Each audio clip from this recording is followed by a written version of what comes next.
and welcome back to the Modern Firm Podcast. Another conversation with John and Darren for you today. Hey, John. How are you? I am getting over whatever I had. And it wasn't the vid, but it was something. Yeah. Upper respiratory, I think. I took a vid test last week. Did you? I did. Did you flunk it was or negative. you passed? I flunked. I was negative for COVID. That's good. But it's always in the back of your mind now. You know? Yeah, I mean, I think that's the first thing you kind of seem to gravitate towards. Sinus infection for me. So between upper respiratory. Yeah, we're both kind of a mess. So good thing you're listening today and not with us in person. Yeah, good point. Hope this table's 6 feet apart. That's right, something like that. We need masks. Well, thanks for listening today. We're excited about our topic, man. Something we've been beaten up for, it seems like longer than it has actually been, but the conversation around AI has, I feel like every time I talk about it, the last time I talked about it, I was an absolute idiot. Like, it feels like that's how fast I'm learning. You know, well, I mean, we heard Paul Reitzer say that when you look back, I don't think this was his quote, but we heard him quote somebody else that said, when we look back 6 months from now, we'll think, wow, I'm paraphrasing. That was cute. That was cute. Right? That's the way it feels because right we're, everything's advancing at such a rate right now. Yeah, I started creating graphics using Midjourney about a year ago, and I opened up a folder the other day and started looking at them like, these are stupid compared to what I'm doing now.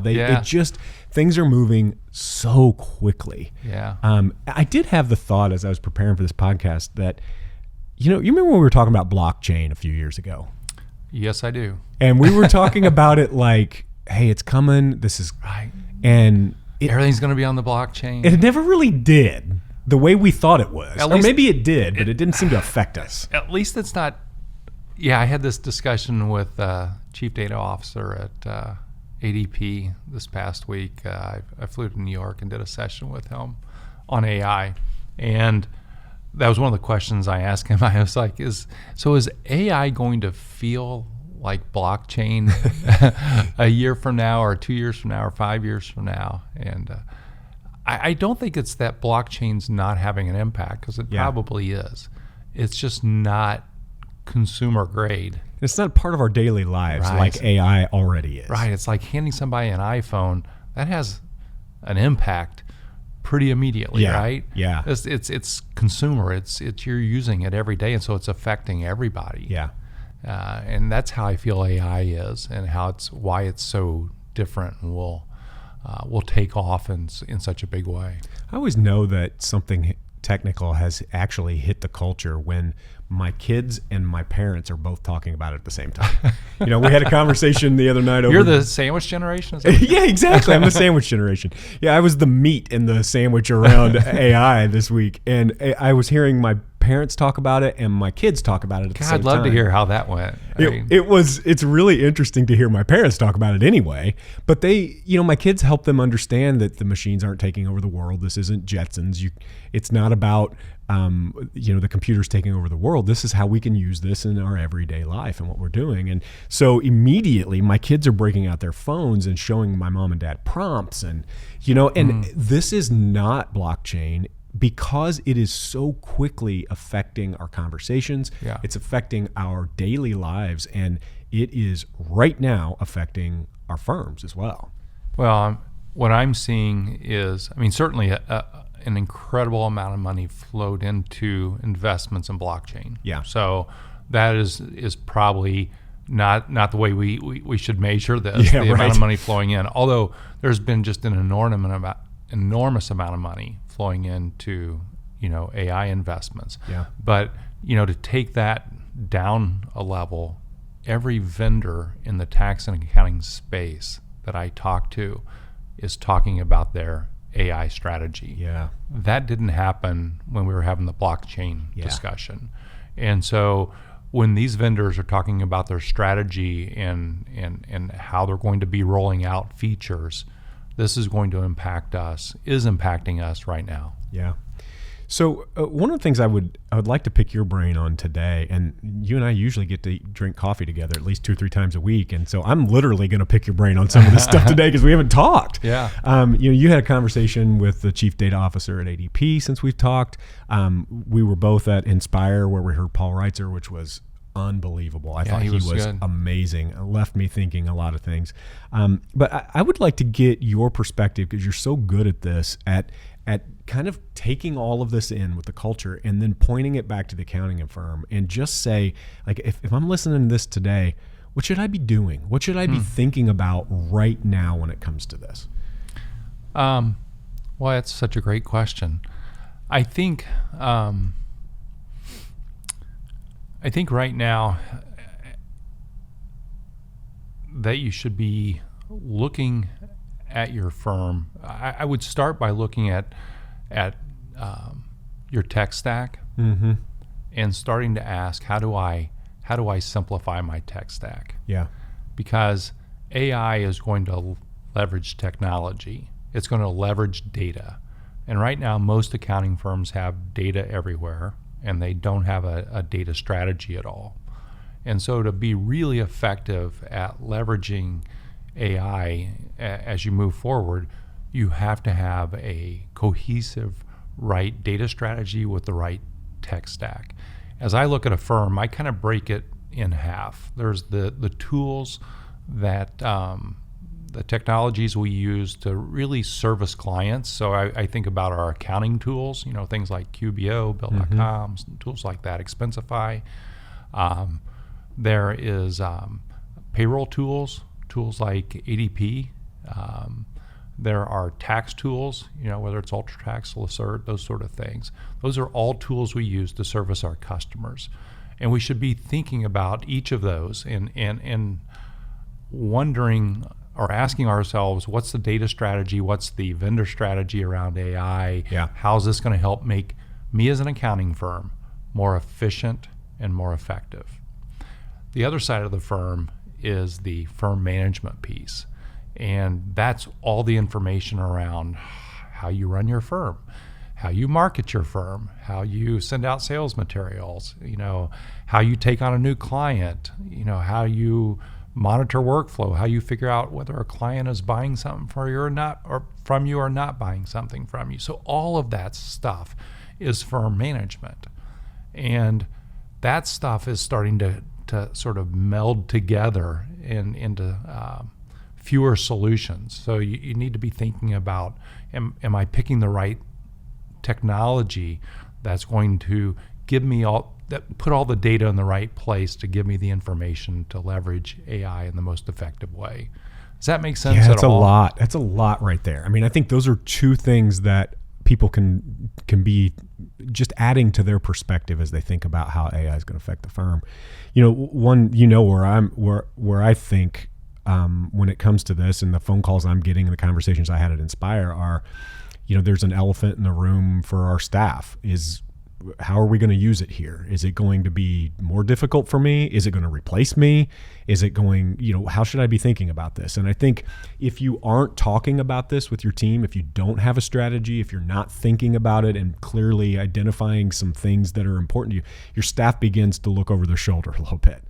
And I think it's a good time for you to step back and think about how you can elevate your team and how you can find somebody on your team. We say this all the time with everything in the firm. If somebody doesn't own it, nobody owns it. There's probably somebody in your firm right now who is going, man, I love this stuff.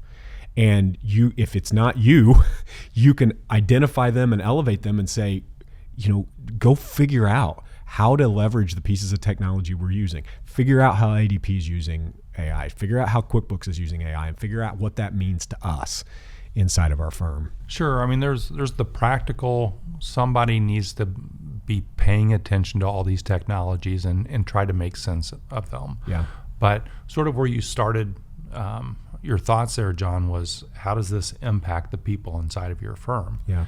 And I think if you do pull back a second and you look at this from a much broader perspective, firms that we see are overburdened with too much volume right now.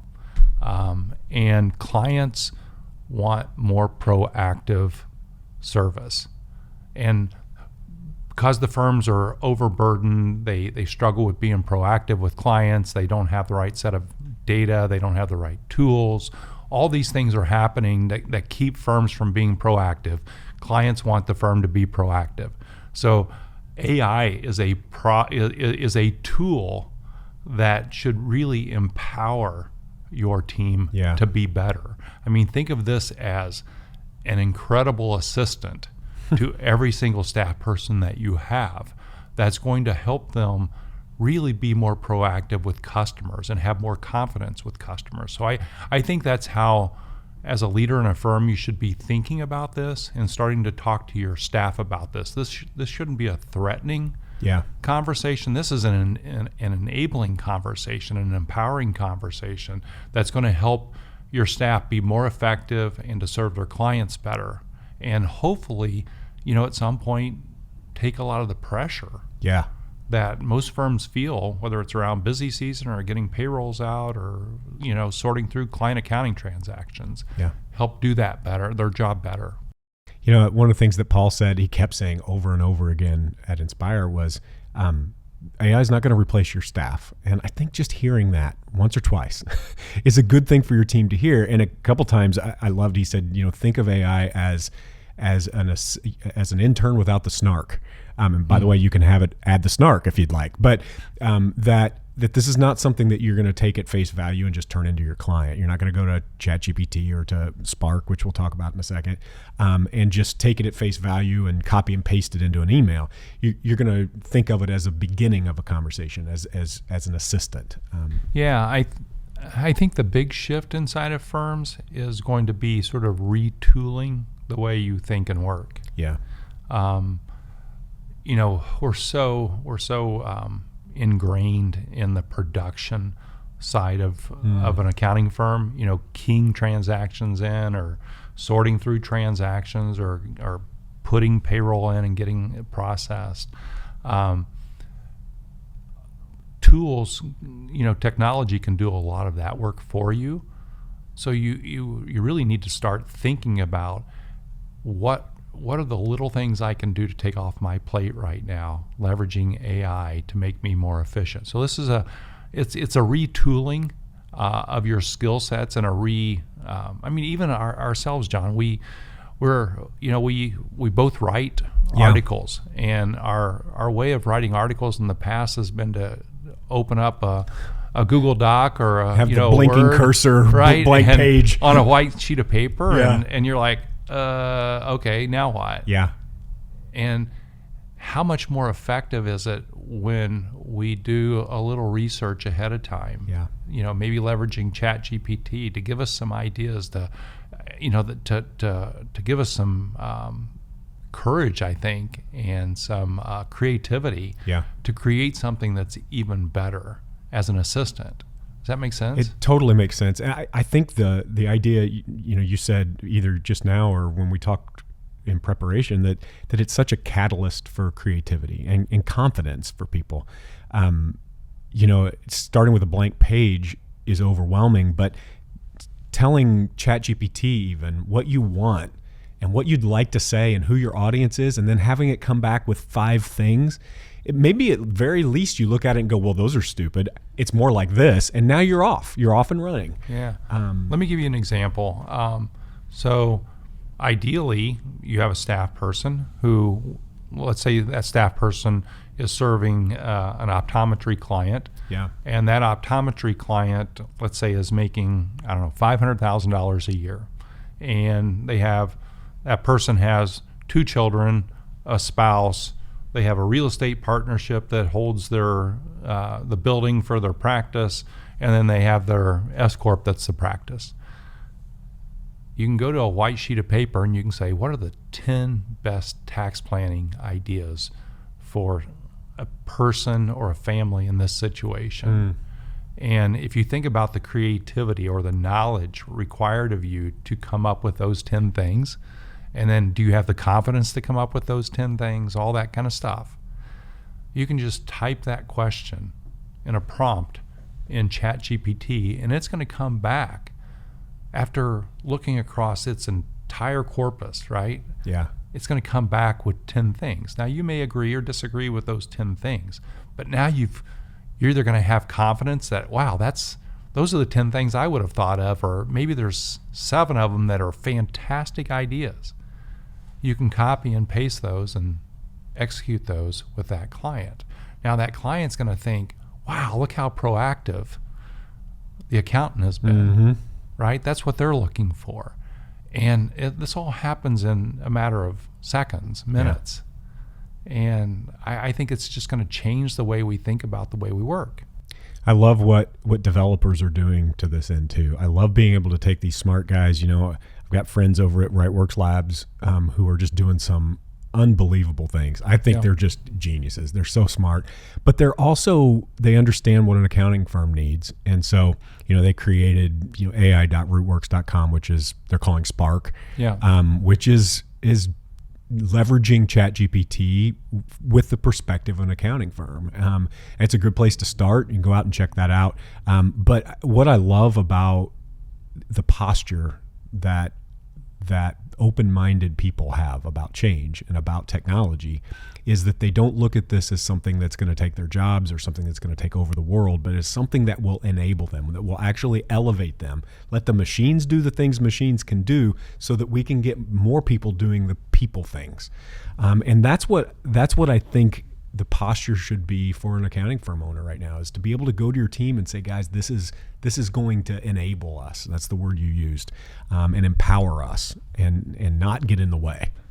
Yeah, Rightworks, we've funded our innovation team, as you mentioned, great team, to create tools to empower accounting firms around AI. And as you mentioned, if we have really a free ChatGPT account that we have now customized for accounting firms. So I think one of the first steps, John, is for people to start getting comfortable with what this technology can do. So, if you're listening to this, in early 2024, you can go out to ai.rightworks.com. You can set up a free account and you can start engaging. Start playing. And like I said, our team has created more of a custom environment in there where they've created some prompts for you. They've created some personas for you. So you can really just kind of have at it. And I think that's the way to get started. So if you're listening and this is not for you, it is for somebody inside your firm. Yeah. To John's point earlier, there's somebody who is going to engage with this. Yeah. Set up that free account and start using it a little bit and see what the power is. But just go take a client. Just imagine, John, you're doing a tax return during busy season. So you go into ai.rightworks.com. You've just finished this return and you type in sort of the high level attributes of this particular client, and you ask, what are some good tax planning strategies for 2024? Yeah. And then you turn around and you can, if you agree with that, send it off to the client, and the client's going to love you for it. Yeah. We'll have the Right Labs guys on, I think, coming up pretty soon. Good. We're going to have do an interview with those guys. What a cool job they've got to get a chance to think like an accountant for a while and innovate. You're going to hear more from them, but I think that's a great perspective, Darren, to just dig in. I mentioned I was having dinner with my parents and they were talking about it this week, and my dad, who is almost 80, has got his phone out and he's got ChatGPT on his phone, and London, my 18-year-old daughter, says, "Papa, are you going to use this thing?" And he's like, "If I don't, I'm behind." Right. And even at 80 years old, he has this perspective of like, I don't want the world to get better and smarter without me. The older I get, the more I want to be open-minded to leveraging the things that are around us. And are there some things that are scary? Absolutely. I remember when the internet came out, that we all said the same thing. Anybody can use this. Yeah, they can, but let's use it for good. Let's do some amazing things. I'm excited to be around a lot of people who are doing that right now. It is 2024 is going to be an interesting year. The question I always like to ask the room whenever we're having a discussion, and you and I usually are facilitating together, but is this something that you really have to engage with, or you just have a couple years, 3 years, 4 years left to go? Can you just do nothing? Can you just coast this one out and not engage with new technologies that are leveraging AI and stuff? And the answer to that is probably yes. You can probably coast this one out if you have just a few years left. But if you really want to be inspired and grow your firm and to evolve and to turn it into something that the next generation wants, I think you have to engage. Absolutely. Well, that's why we're talking about it on the Modern Firm Podcast. It's about moving forward. It's about leveraging the new technologies and new ways of thinking. I'm excited. It's a good conversation, Darren. Thanks for listening to the Modern Firm Podcast today. We'll be back with you next time. Stay tuned.